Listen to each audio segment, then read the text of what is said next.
What is going on, guys? Money Webby here, back again on Monday. We got an 8-game slate here tonight. I'm super excited about it. We got 6 of my favorite plays on the slate, 2 pitchers, 4 batters to get it done for you tonight. The pitching on this slate, definitely not too inspiring, but we got some really good hitters at some cheaper price tags than what I think they should be going for. So before we get going, if you could spam that like button, that'd be greatly appreciated. Let's try to get over 70 likes on this one.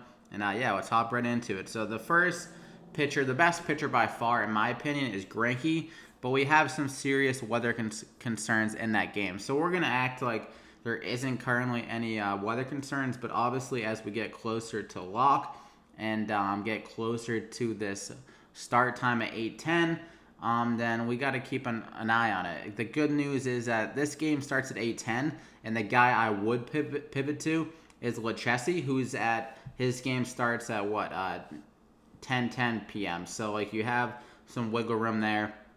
If we get word at 8:05 that the game is not looking very good at all, then obviously we can pivot from Greinke to Lechesi. So definitely stay on top of that. But at first, just talk about Greinke, why I love him. The White Sox, heavy strikeout team, 27% K rate against right-handed pitchers. Greinke, not crazy upside, but against a team like this where he has an better chances getting the case, I think that can do well for him to elevate his upside a little bit. Be able to get the win here in this matchup. They're only implied 3.4 runs. Huge favorite, minus 280 favorite. And I think he can have a really good game. So as of right now, we're going to operate like that game's good to go. But the good news is that I think Lechesi is a pretty solid option himself. So even if that game is rained out, we have a nice backup plan and Lechesi. And for my second pitcher, we're going to get a little risky here. Mitch Keller hasn't pitched since June 18th. He was decent in that start, 5 innings, only allowed 2 earned runs, and had 6 strikeouts, good for 15 DraftKings points. So got a little bit screwed over with, must have been an error or something in that game, and just wasn't able to really show off his full upside. But I feel like that in this game against the Angels have been striking out a little bit more than normal recently. You obviously have to worry about Mike Trout. Ohtani's kind of been struggling recently, and the rest of the lineup is nothing to be that worried about. So if he can just work himself around Mike Trout, obviously a tough thing to do, but I think this kid does have the ability. I mean, he's shown it in the AAA, 28% K rate in the AAA. And there's 3 starts here. The strikeout rate wasn't bad at all, 24.6% in 12 innings. And he also had an 11% swing strike rate, which isn't too bad. The ERA obviously doesn't look very good, but if you look at the analytics a little bit deeper, he had a 3.3 FIP in those 3 starts. So he was pitching pretty well, looking more into the numbers. And this is a highly rated prospect for the Pirates.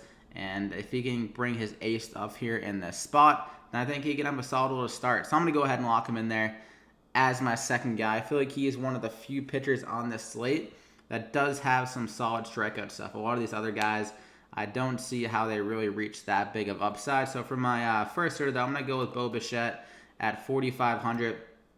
Bo Bichetti, or Bo Bichette, however you say his name, at 4,500. Really good home run upside any given night. The guy has been a beast since he's come up to the MLB.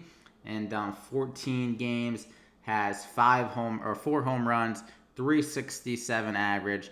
Guy's been killing it, and he has just a really good power against right-handed pitchers. 429 ISO so far against him. 4 out of his 4 home runs have come against righties.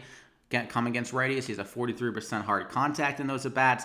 And against a guy like Gerardo, not that great of a pitcher. He's giving up more home runs to right-handed batters. Home run from Henry Park here. So I'm going to go ahead and lock him in there as my first hitter. And for my second guy, we're going to pair him up with Vlad Guerrero at 4,200. Another guy always has good upside at the plate. Extremely good power. And he is a 209 ISO against righties on this season. They're implied 5.6 runs. So a cheaper stack with good upside for the Blue Jays. Their lineup has them putting up some big numbers in these easier kind of spots like this. So I'm going to go ahead and lock him in there as my second guy. I'm going to stick in that same game. Willie Calhoun, 4,200. Hoping this game just turns into a barn burner where both teams are just dropping home run after home run. And another really good up-and-coming guy here with good raw power against a Blue Jays team that's going to be pitching a bad leadoff hitter for a primary first kind of guy, then the long reliever is not good at all. So Willie Calhoun, two easy matchups here. He has been better against left-handed pitchers with his power numbers. This is a guy that still has really good power against righties. So, I mean, there could just be a small sample thing, but I think over time he'll be able to show really good power against righties as well. So I'm going to go ahead and lock him in there. They're implied 5.3 runs as well. Now I'm pairing him up with Mazzara at 3,700. Really good value, as this guy always has good upside, even though if he could be in like the biggest slump and just drop like a 2 home run game out of nowhere. So I'm not really looking too much into what he's been doing recently, but at 3,700, that's a solid price tag for a guy of his raw power. And like I mentioned, Toronto, 2 bad pitchers going to be going for them tonight, and has big upside in a home run friendly park here in Toronto. Nice little mini stack with Willie Calhoun. Both, I think they're like the 4 or 5 hitters in the lineup. So I'm going to go ahead and lock him in there as my final guy. So you have 4, that is, for some reason I can't talk today, 4 home run hitters in a home run friendly ballpark. You got Zach Greinke against one of the worst lineups in all of baseball, and Mitch Keller, really good prospect with good strikeout stuff, and just whether or not you can put it together against the Angels lineup here tonight. So I think Mitch Keller could honestly decide the slate. I mean, if that guy brings his A stuff, I think he can give us around 20 DraftKings points and be a really good value SB2 here tonight. But before you leave, be sure to drop a like in the video if you enjoyed it. You can comment any questions you have down below, or anyone else you like, or any of that nature. But definitely follow me on Twitter at MoneyWebby. I'll try to update you guys before lock if you're not tracking yourself on anything with Zach Greinke. But good luck. We'll see you back here again next time.